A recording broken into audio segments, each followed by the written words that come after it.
Hello, everyone. Hi, Courtney. Hi.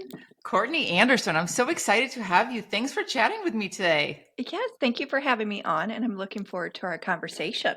Of course, Courtney, you are an open book. Like Mhm, literally, you have a book mhm, and you're an mhm. open book and you have a podcast. And you're always talking about this magical day of August 18th, 2012. You say it's your favorite day, right? Yes, yes.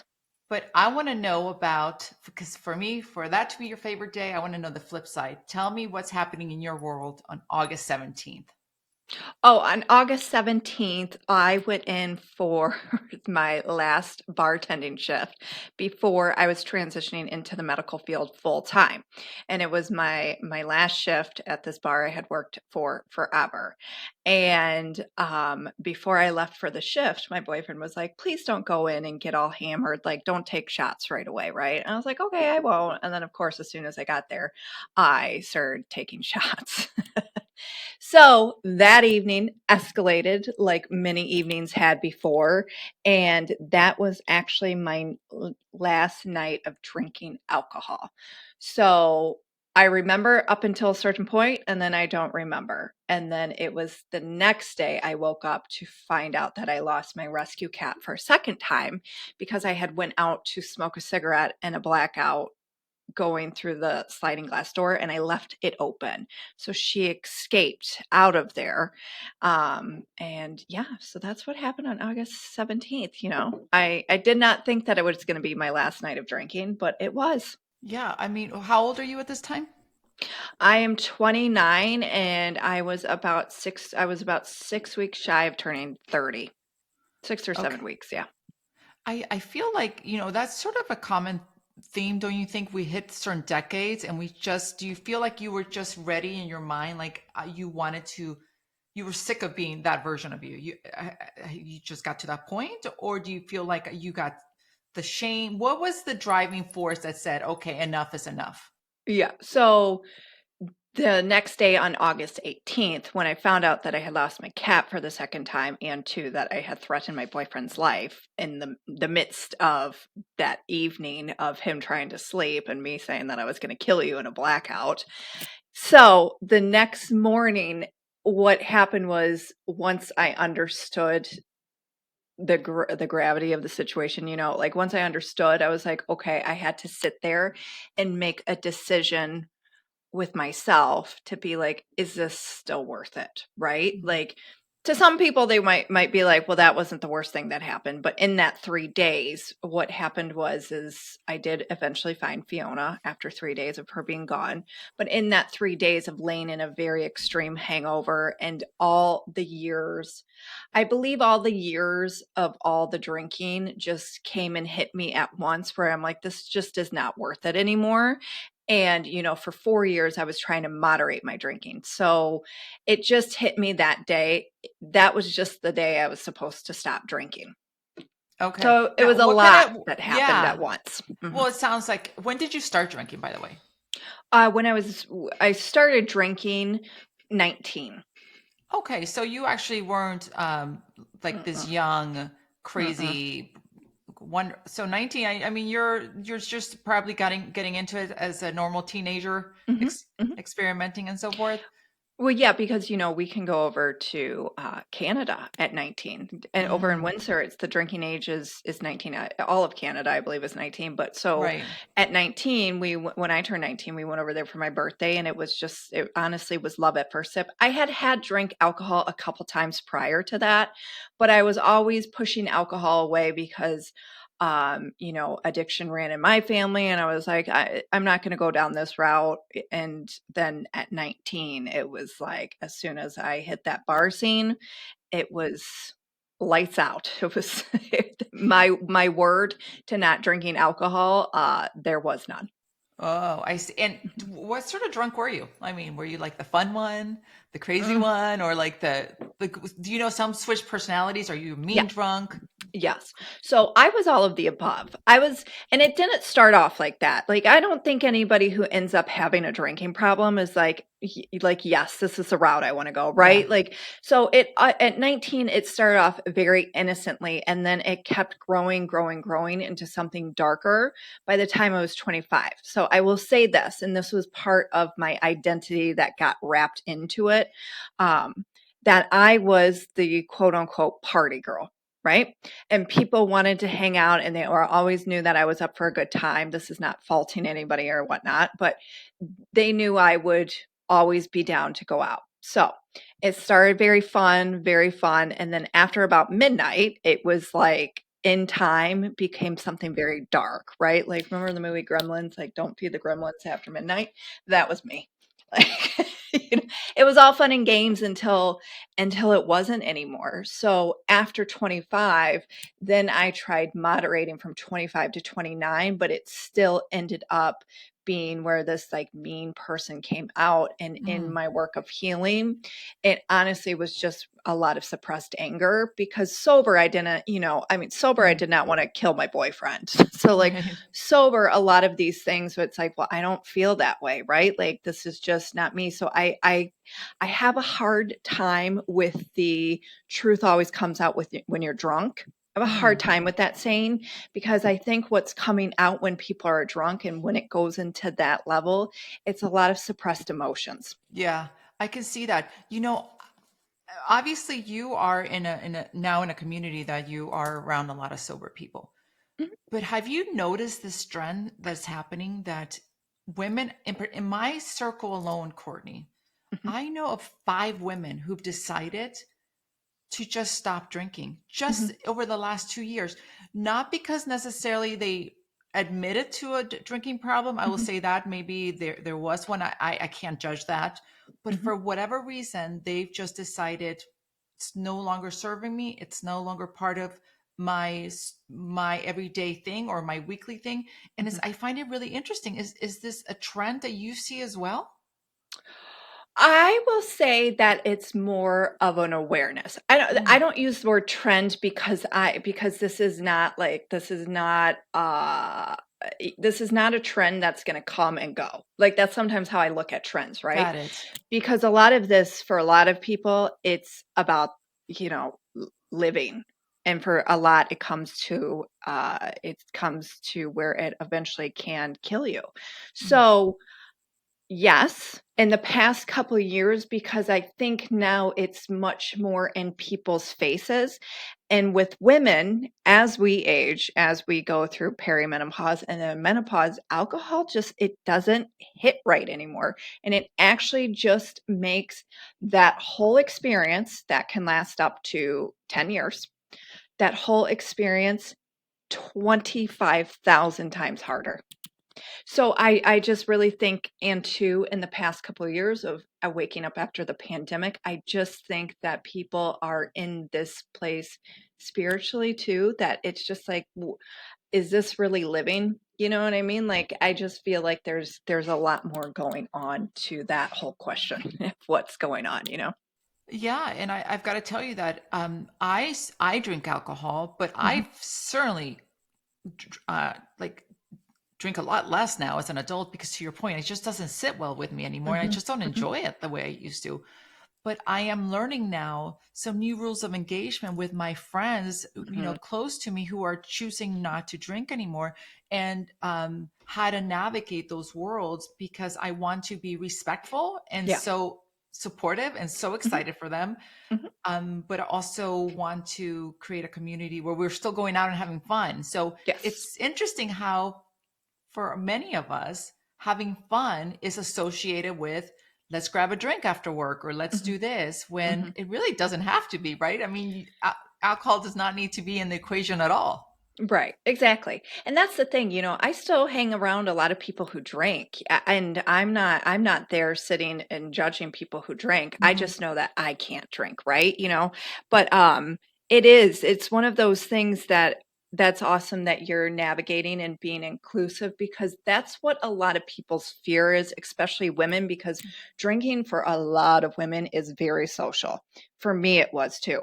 And so after you quit drinking, you still want to be included, right? Like you still want you don't want people to feel like they need to walk around on eggshells. And this is where like more education or resources or something where more people need to talk about it. It's like, okay, I have a friend who quit drinking. What do I do? I've had many people reach out to me to ask me this, and it's like, still include them. Ask them, do you want me to drink around you or not? Because I can do either or. I just want to make sure that you're comfortable. And when I quit drinking, one of my best friends, she said that she in the beginning, we would go out to eat, and she's like, "Is it okay if I order a glass of wine?" She's like, "If not, I won't." I was like, "No, you go ahead. It's okay." But that is the type of friend you want in your corner for life, because what they're doing is setting that boundary with you. Yeah, I love Mhm. that. And but did you ever have a struggle though with people who didn't respect your boundaries? Mm, no. Because I went back to bartending after a couple You years did? after I did, yes. I went back to bartending after a couple years after I got sober, and it was one of the most empowering things that I did. Do I recommend that to everybody? Absolutely not. Everybody's journey is different with it. But it was in that situation for people who did not know that I was alcohol free, sober, that then I had to, if I said no to a shot or to a drink, it was like, oh, come on, come on, come on. And then it would finally, I'm like, dude, I don't drink alcohol anymore. And then it was like the dumbfoundedness of people were like, well, how can a person who doesn't drink be a bartender? And it's like, there's a lot of us out there who don't drink who can still work in the service industry. Like this is possible. So only in that situation was there a couple times where people didn't respect that. But I've been talking about my journey since 30 days in on my social media. So a lot of people, it's almost like I took that out of the equation, right? Like that they saw that on my social media and was like, okay, she doesn't drink anymore.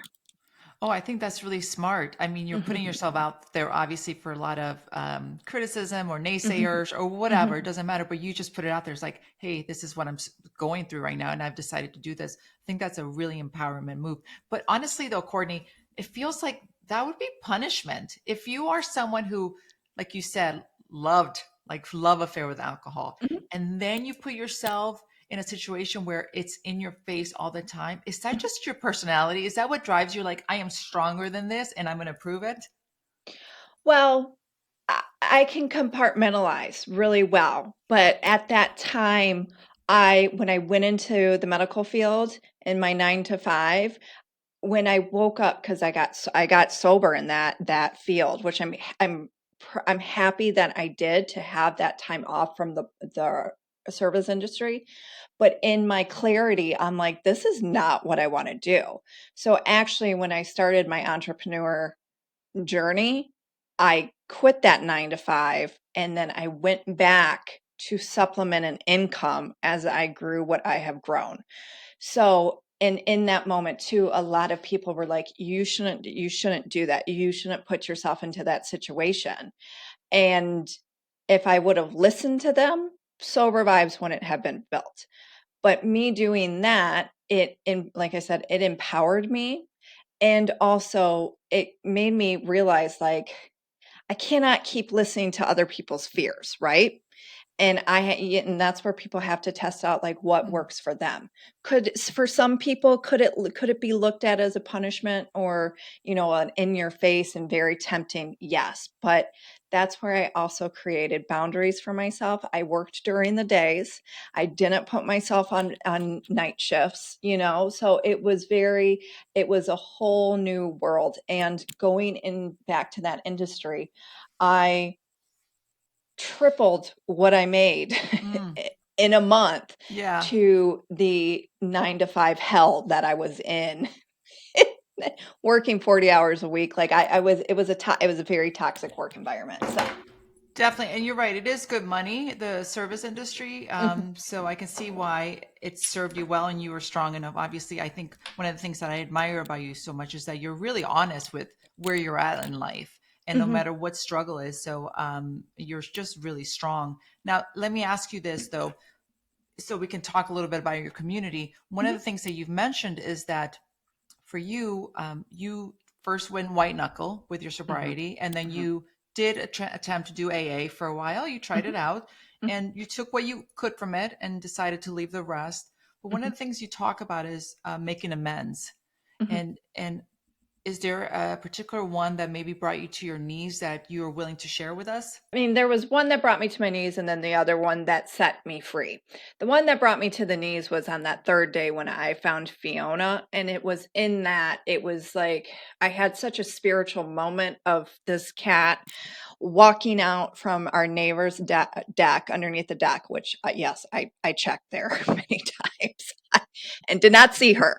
And so when she came out, it was like the world went into a extremely slow motion type of feel. I couldn't hear the cars where we lived. We lived by the kind of near to the expressway. I couldn't even hear that traffic. And it almost was like too like the wind stopped blowing. It was an experience. And that I literally, picking this cat up, I was like on my knees to pick her up to be to get her in the house. And that was my moment of, because I said in those 3 days, if I find Fiona, I'm going to give up alcohol. So that was that. And you could look at that as a surrendering to the life I had previously was living. The second was the amends I needed to make with the people. Now, I went to AA the first couple weeks. It was not for me at that time. However, I in that year read the big book, and I didn't follow any steps, but I knew the most important step was making amends with people who you did wrong to for me at that period of my life.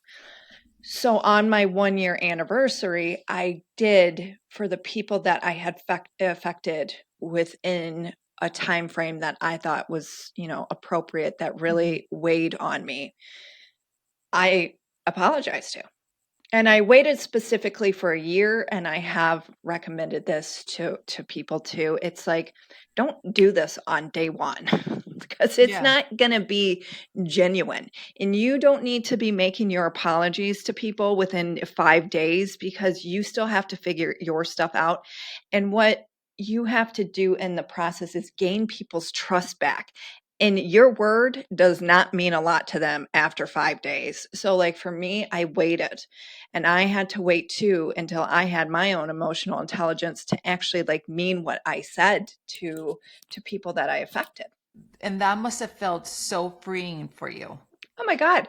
It was like night and day difference. And I had to make an amend to my brother. And when Yeah. I was crying to him. Huh. And he said to Matt, he was like, is she always crying like this? And he Oh. was like, Chad, she's cried every day since she's quit drinking. Because in that year, it was such a release of emotions and gratitude. It's a lot. It's lots of ups and downs. So, Have you been able to define the pain point, the reason why alcohol was such a fantastic mhm, escape for you? mhm.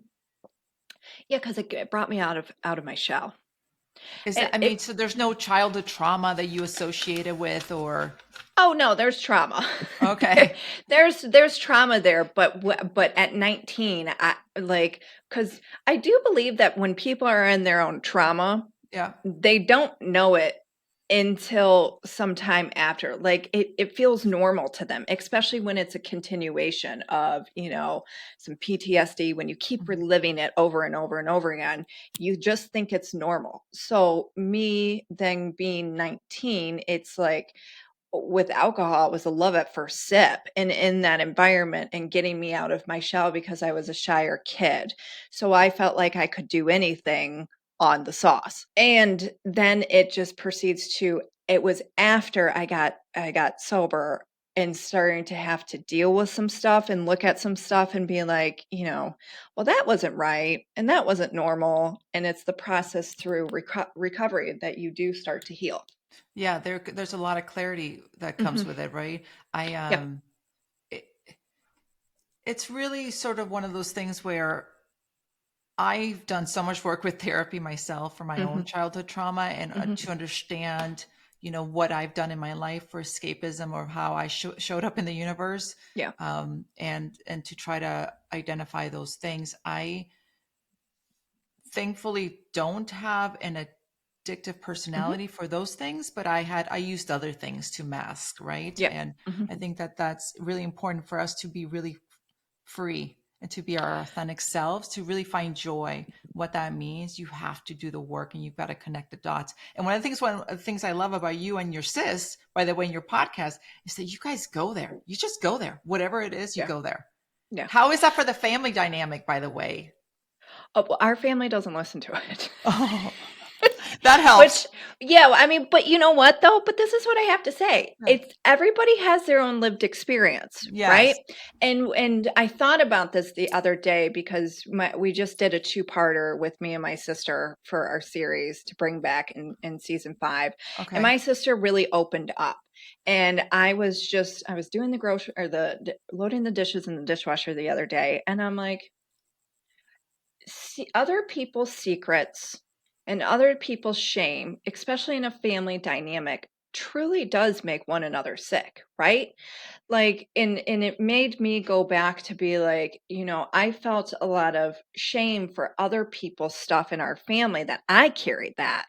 So I don't know why I had this profound moment putting knives in the dishwasher, but it was just one of those things of thinking about it where it's like when that stuff starts to set you free, it's not yours to carry anymore. So like, so in these conversations that I have with my sister and I, whether my parents or my siblings listen to it, if they were to say anything, it's just like, well, that was my lived experience and that's my truth, so I mean, we try to be respectful.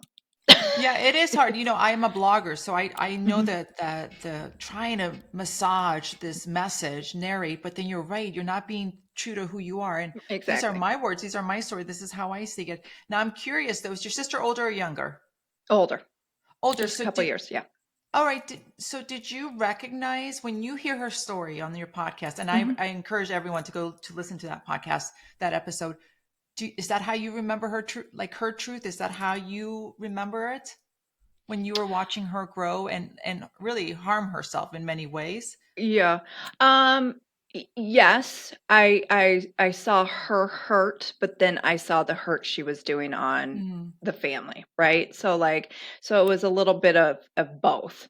But yeah, how she describes it is how I remember it. You know? But then I'm just a different because I'm, her sister, and so and my sister and I have a very connected relationship. I mean, even in the years that her and I would not talk, there was, like, a couple years there that her and I didn't talk. I and we when we reunited, like, I, because we have such that soul connection, it's like I knew what she was doing and vice versa. She knew what I was doing, like, with not even talking to each other. It's almost like how twins have, like, that connection. That's how I feel with my sister. We just have that connection. Yeah, and how long? When did she get sober? How long? I believe it was 2017. It was her last, her last one, yeah. Yeah, I love that you guys lean on each other now and have Mhm, that support, and then are using, I guess, a lot of your messiness is what I like to say, because that's life. mhm, Sometimes it is mhm. messy, and then turning it into a message that's really worthy of inspire others. I think you're really doing a great service Thank to you. a lot of people, Courtney. And I don't know if you hear that enough, but you really are Well, thank you. an agent of change. Really Thank you. good Yeah. stuff. We just with the Sober Vibes podcast and the LOT, we I know I because I am not a scientific person. I'm not pretending to be. I am not Oprah Winfrey with interviewing people, but what I know is that a lived experience can help many, so that's what I've always wanted that message to be, and to coming from more of an empowering, shame-free approach to sobriety and recovery. Yeah, and I think you also give others like a different angle to look at things. For example, Mhm, community. Let's talk about your community. So you mhm, go to AA, and that's a very substantial community within mhm. alcoholism world, and it helps tons of people. But you Yeah. decided, hey, I'm going to take parts of it because is it that you were just thinking, the community I want to build on is more focused on living more, Mhm. not as a sickness, but living as I just don't drink anymore. So how do I get in society, go to concerts? Why did you feel the need to build your own? Because I needed that at that time of my life, right? So I went back a couple years later, participated in a woman's table, l again, for that summer, took what I wanted, left the rest. I saw too many, and coming from my experience, where I listened to a lot of women who were like, "I would love to go to a Tigers game," and, and not worrying about people that drink and whatnot. And, this is what I do. I go to work and I come here, and, I want more of a social life. And I really do believe that, yes, there's socialness in recovery programs. Absolutely. But I also have seen too many people tell their sponsees what not to do, and that they shouldn't be doing this. And no, and I get it, like, yes, you shouldn't put yourself into tempting situations, but then also, going back to me, you have to learn through that. You have to learn what you're able to take as a human being at that time, of like, okay, can I go to a Tigers game and not drink and become and, like, have fun? Because at the end of the day, we gotta do some living. Like, we didn't just get sober to not go and see the world and to have these experiences that are going to enrich our souls. So for that period of time, it was more of an empowerment thing, and to start building more holistically within somebody, and building themselves back to going out to experience some things and being comfortable in their sobriety, and not being told they shouldn't do those things. I just had this a couple of years ago. We were doing a national sober day, and now, let me add this in. I, I am not bashing this program. I don't think that all sponsors are like this. Okay. This is just what I have seen. And there was a younger woman in her 20s there at our National Sober Day event, and she came with her sponsor, who was an older woman. And the sponsor was like, "This is what I want to be doing. I want to be out here." And she said, "Living." That came Mhm. out of her mouth. And I was like, "Yeah, as you should." Like, my sister and I was like, "Yes, like, this is a supportive space. There's stuff to do and see and be, other than just, in a circle talking every day." Like, so that's just how I feel. I really truly feel, and that's why I wrote my book the way that I did. You need to tailor your sobriety and recovery journey to you. Yeah, I think that the community you built is it is true because it's here's what I think. I think sometimes there's a stigma with addicts, like they're sick or something. Like, like, oh, like they can't be in general population. Yeah. But there's also a struggle, as you know, with obviously triggers, and Mhm. some spaces aren't good. So my nephew lost his battle with addiction, Mm. and he overdosed. He was 21, and he was doing pills and all Yeah. sorts of things. And he had been sober for over a year, Mhm. and he wasn't strong enough. Then when he did have a bad weekend, and it just went ugly. And Mhm. unfortunately, he did not survive that. As parents, right? To your point, it's hard not to put our experiences, what we've been Mhm. through, and put that fear onto others. And Yeah. I think what you're doing with your community is not is you're acknowledging that people are going through a journey, but you're also Mhm. acknowledging that there's joy in that. There can be Mhm. possibilities of, yes, you can still have a joyous, fulfilled life. Yes. And that's, I think some of us are still sort of navigating from a standpoint of fear, like, oh, but Yeah. what if you get triggered? What if, and Mhm. that is not a great place to live from. No, and I'm sorry for your loss, because that's very sad. And that is where addiction can take people, and that is why everybody's journey is so completely different. Like, and that's why I can never sit there and, you have to acknowledge that people do go out, and sometimes people put themselves into situations too early when they're not ready for that, right? So but yes, that's where I just like to come from more of that empowering place, because also too, it's like you keep projecting a fear onto somebody, and what's going to happen to that person is they're going to sit there and be like, nobody trusts me, Yeah. right? Like, and people start feeling like I can't do anything right here. And like after being a year sober, like it's just there's so much to this topic, and it's such an onion where there's so many layers to Mm. it. So There many sure are. layers. But Mhm, you're a mama now. So how do mhm, you have you thought about, I mean, she's still a cute tiny little mhm, baby who, mhm. I mean, young toddler. So you've got hopefully a long time before you have to deal with real life where he will Yes. be obviously exposed to all those things. Have you thought about that at all? I'm just gonna be honest with Yeah. him. I think with kids, the best thing you can do is honesty.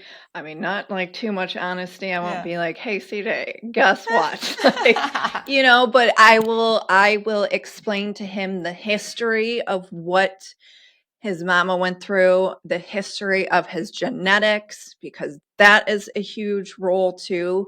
But what he is not going to see is he's not going to see his parents. Alcohol's not in the picture. He's not going to see his parents coming home and coping with alcohol, or that's what they do on the weekends and get loose. He's not going to see his parents be drunk. So I just hope that through showing him and just through educating him, he's going to drink. I'm sure. I'm not denying that, but just to be like, buddy, you just got to be careful of this. So what Mm-hmm. are you doing these days for fun and self-care?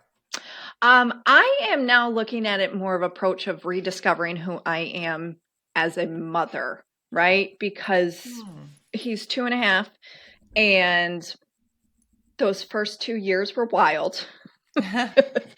And with the motherhood process as well, I didn't know this until recently, that the mom, because of how her brain shifts and all that, it actually takes about 2 to 3 years for a mom to quote unquote get back to normal. And so for a long time, Excuse me, I have a 21 and 19-year-old. That shit has not happened to me yet. So I don't know where you're reading that, but okay, go with it. well, Go with it. I guess to start feeling better. I Okay. should say start feeling better. So in this process, and then overcome, and then coming out of burnout too, I'm just looking for things to rediscover who I am and just make this a little bit more fun. And especially now being in my 40s, I mean, now the simplest things of taking a walk, or it's fun. And yesterday, because I have always done these daily dance parties with my little dictator, and yesterday he wanted to hold hands and like jump up and down, and like in that moment it just felt so good, because it's just being more in the present with him, and not feeling like I'm in like that like cloud of like my head's up in the clouds, like that brain fog, that's been going away. So yeah, so to me that is just enjoying these times right now with him, and to soak them up and being present. What else are you dreaming about for you? For myself, I am dreaming about more personal time. Yeah. Honestly, like I am dreaming about having some days back. Like he's going to go to preschool in the Uh-huh. fall. And there's a big difference of dreaming and wanting to speed that up. I'm not speeding it up, but Yep. I'm looking forward to now, in the fall timing, having 2 days back to myself. I'm enjoying this process of this healing process with my body, because it went through a lot, and I'm looking forward to that. Also too, I started reading just about memoirs this year. I stopped with the personal development because I feel like it became like a little bit too much of a checklist, and I wasn't taking it in, but now I'm like reading for fun again, right? And so traveling, my husband and I were talking about taking a trip for a 10-year wedding anniversary. So that was fun to talk about, right? And then also to the expansion of my business, because these last 2.5 years, it took I slowed it down, which it Mhm. needed to, right? And I focused on what I could, and that was launching my book. And so I'm excited to get back to that because my creativity is going again. And even just, maybe sharing more as well and of my rediscovery of who I am now. That's excellent. Yeah, because right now you're really consumed with being a mom, a wife. You've got a podcast that you do. You do two podcasts, right? One within an you got Sober Vibes and I got sober by well, we just keep the living on the L edge like within okay, sober by. So we call it a show within a show, yes. perfect. So that you Mhm, got that going on. mhm. That is that a weekly? Both drop weekly or twice a week? I'm doing twice a week right now because I'm doing a short little series called Sober Tip Tuesday, just like more bite-size episodes. So of just one particular topic, so people can go back and listen to it. Okay, fantastic. Hmm. Well, gosh, and you're coaching back to Hmm. one-on-one, and Hmm. you're starting to think about that second book, that draft. Hmm. I think you've got a lot going on. Yeah, yeah. But I mean, for right now, I'm just thank God you live in Michigan too, that the sun is shining and we are not in the pits of February. Okay, Courtney, like, have we not had the most delicious days? I'm getting a little Yes. nervous because I'm Mhm. thinking, if this doesn't last for us. Mhm. Mhm. Yeah. So that's really where my focus is of just being outside as much as possible too. Well, I think you are just such a light, and I appreciate you so much. And I can't tell you that I have so many personal friends who listen to your podcast daily and they live by your words. So you are helping Oh, so many nice. women, so many Thank you. women. I don't know too many men that listen to you, but I just know the women, my girlfriends who've confided that they're like, she's the one. So you are sort of a celebrity girl. I'm just saying, like, good Well, job, you. thank you for sharing, thank you for sharing my show, and, I appreciate you having me on your show and that we connected this past year or 2, I believe, the past Yeah. 2 years. I know it's been really great. I just love working with women who sort of epitomize this be anything, do everything you desire attitude. And you Mhm, definitely do that mindset of knowing, like, hey, I can't be anything and do everything I desire, right? So, mhm, whatever that is for all women, we all have a different story. We all have um, a different journey in life. But mhm, yours, my friend, is to make mhm. an impact. And for that, I am grateful for knowing you and having you in my universe. Well, thank you. Yep, you got it. So, until next time, guys, thanks so much, Courtney. I really appreciate you.